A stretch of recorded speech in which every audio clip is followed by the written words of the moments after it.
An electric vehicle stores electricity in batteries. This electricity powers an electric motor, which is then used to drive the propulsion system. To easier understand the basics of an electric vehicle, let's compare it to a conventional combustion engine vehicle. The amount of energy that a battery can store is measured in kilowatt hours, which corresponds to the fuel tank volume. When charging the batteries, the charging capacity is measured in kilowatts, which can be compared to liters per minute. So kilowatt hours is the amount of energy the battery can store, while kilowatts is the rate at which the battery can be charged.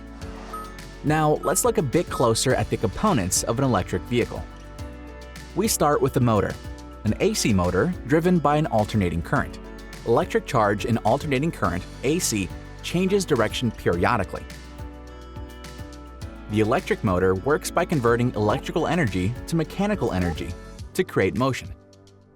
Force is generated through the interaction between a magnetic field and electric AC current. This is why the electric motor gives you an instant response. This is the torque curve and the engine power from a combustion engine. Now compare it to a typical electric motor torque curve. It looks like this because the supply voltage is immediately equated to a torque output. Compared to a combustion engine, an electric motor can be more effective at higher engine speeds.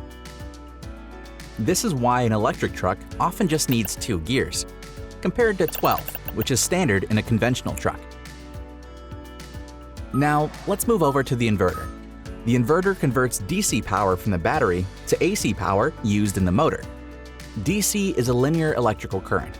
It moves in one direction. The inverter can change the speed at which the motor rotates by adjusting the frequency of the alternating current. It can also increase or decrease the torque by adjusting the amplitude of the signal.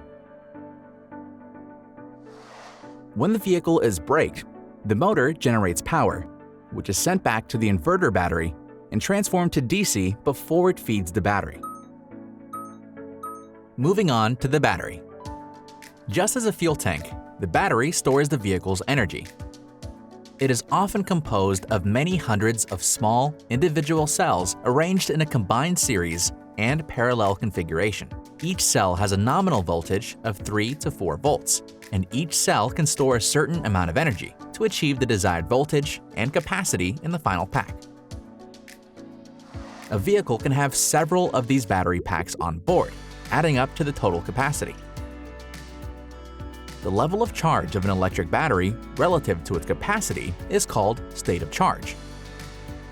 This is expressed in percentage from 0 to 100, where 0% is empty and 100% is full.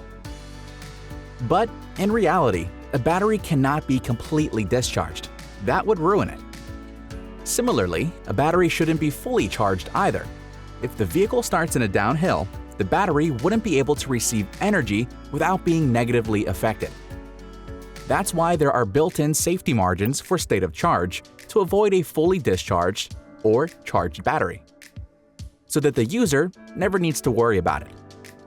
The system is built to protect the battery and to maximize its life length. Heat created when charging or discharging the battery by driving the vehicle is the primary factor that ages a battery.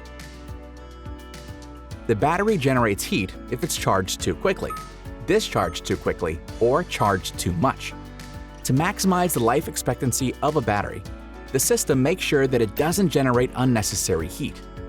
Furthermore, Volvo Group's electric products have a thermal system that keeps the battery at an optimal temperature.